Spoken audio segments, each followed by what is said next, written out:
Lições da Bíblia. Apresentação: Leandro Quadros. No estudo de hoje vamos estudar sobre alguns princípios importantes a serem seguidos no casamento. Se você quiser ser feliz na relação conjugal, você precisa adotar esses princípios ou desenvolvê-los em sua vida o mais rápido possível, pois do contrário não tem como um casamento durar sem esses princípios. O casamento, amigo ouvinte, é um presente que Deus deu para a humanidade, e que juntamente com o sábado, o casamento e o sábado são duas instituições que nos acompanham desde o Éden. Duas únicas instituições que ainda nos acompanham desde o Éden, desde o mundo de pecado. E, obviamente, o pecado corrompeu as relações interpessoais, porém a Bíblia não fica em silêncio em relação a esse assunto. Deus não fica de braços cruzados. Deus nos dá dicas para que possamos resolver os problemas conjugais e assim termos famílias sólidas, estabelecidas, que sirvam de luz para o mundo, para que outras famílias conheçam o poder transformador do Evangelho de Jesus Cristo. O primeiro princípio que eu queria apresentar para você se encontra em Efésios, capítulo 1, verso 7. O texto não trata do casamento, mas tem um princípio que se aplica ao casamento, ok? Em Efésios 1,7 é dito o seguinte: Ele é tão rico em graça que comprou nossa liberdade com o sangue de seu Filho e perdoou nossos pecados. Esse texto diz que Deus o Pai, por meio do sangue de Cristo, comprou a nossa liberdade do pecado e da morte eterna e nos proporcionou perdão dos nossos pecados. Aqui vemos que um primeiro princípio que deve vir para as nossas relações é o princípio do perdão. Já que Deus nos perdoa por meio de Cristo, devemos fazer o mesmo pelas outras pessoas. Tanto que em Mateus 18, 21 e 22, Jesus diz o seguinte: perdoem até 70 vezes 7, ou seja, Jesus está ensinando que em nossas relações interpessoais e familiares precisaremos perdoar sempre, porque sempre cometeremos erros conscientes e inconscientes. Então o perdão precisa fazer parte do cardápio familiar, diríamos assim. Se o perdão não fizer parte, pode ter certeza que é muito improvável que o casamento continue.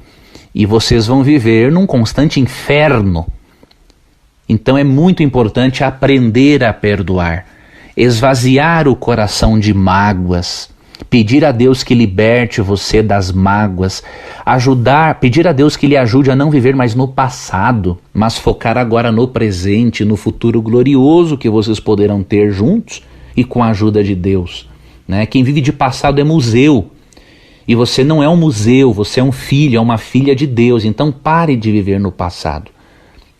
Outro princípio que devemos trazer para dentro do casamento é o princípio da humildade.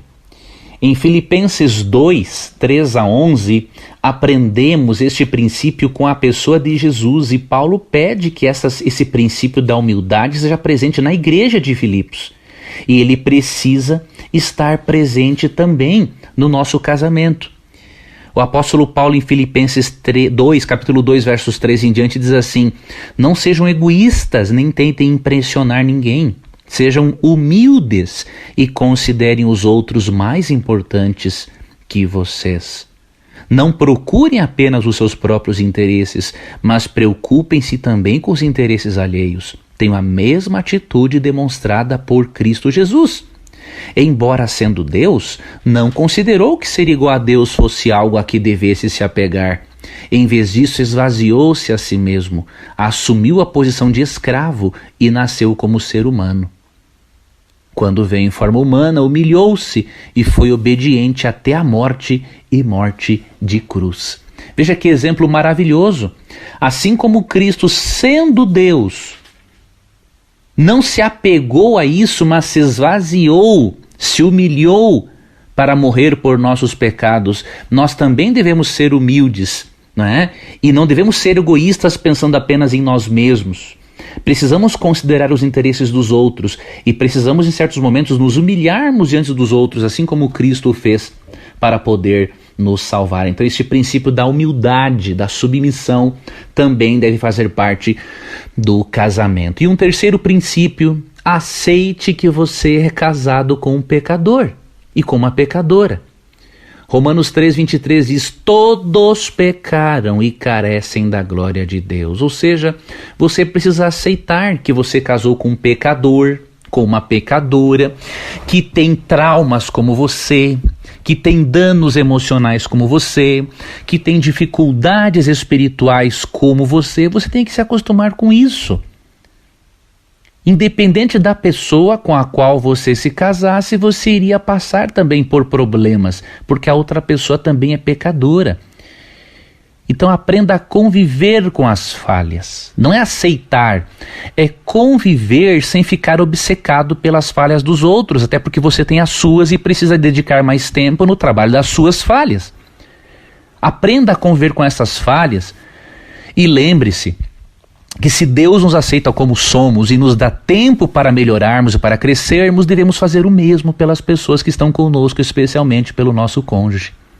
Siga esses princípios, amigo ouvinte, e o seu casamento, com a ajuda de Deus, seguindo os princípios da palavra de Deus, o seu casamento pode ser um pedacinho do céu. Um grande abraço, que Deus te abençoe e até amanhã em mais um programa Lições da Bíblia.